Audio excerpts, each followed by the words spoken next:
સરકાર અંતરિયાળ ગામડા સુધી તમામ સરકારી યોજનાનો લાભ પહોંચાડવાનો દાવો કરે છે, પરંતુ લાભ વચેટિયા જ ખાટી જાય છે। બનાસકાંઠા જિલ્લાનો દાંતીવાડા તાલુકો એવો છે જ્યાં ગરીબ ખેડૂતો સાથે છેતરપિંડી થઈ।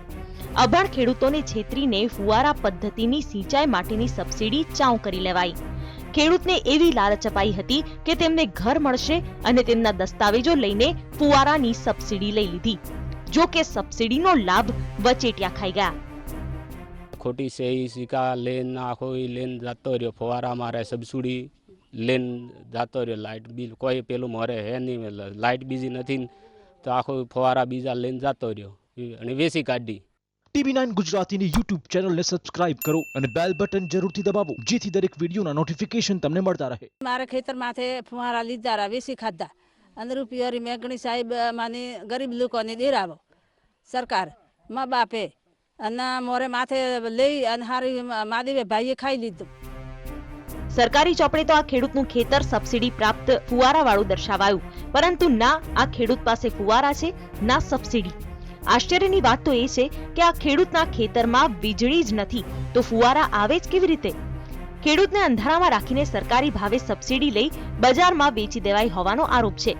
સ્થાનિક જાગૃત નાગરિકે ઉચ્ચ કક્ષાએ રજૂઆત કરી એટલે સુધી કે કેન્દ્રીય રાજ્ય કક્ષાના કૃષિ પ્રધાન પુરુષોત્તમ રૂપાલાએ પણ તપાસના આદેશ આપ્યા છે।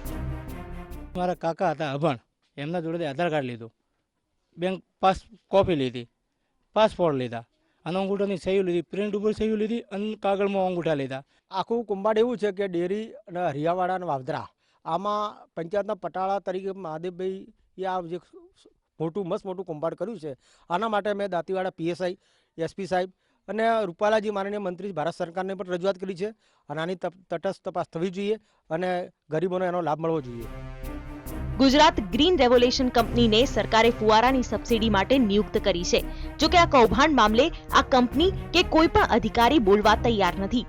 આ તો માત્ર એક કિસ્સો છે, પરંતુ અનેક ખેડૂતોને અંધારામાં રાખી વચેટિયા સાથે અધિકારીઓ પણ કૌભાંડ આચરી જાય છે, જેમની પર કડક કાર્યવાહી કરવી જરૂરી છે।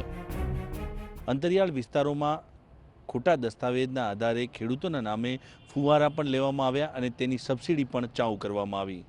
સ્થાનિક સ્તરેની વાત કરવામાં આવે તો જિલ્લાના કોઈ અધિકારી આ મામલે કશું જ કહેવા તૈયાર નથી, જ્યારે ગુજરાત ગ્રીન રેવોલ્યુશન કંપની જે છે તેના અધિકારીઓ પણ આ મામલે ભેદી મૌન સેવી રહ્યા છે।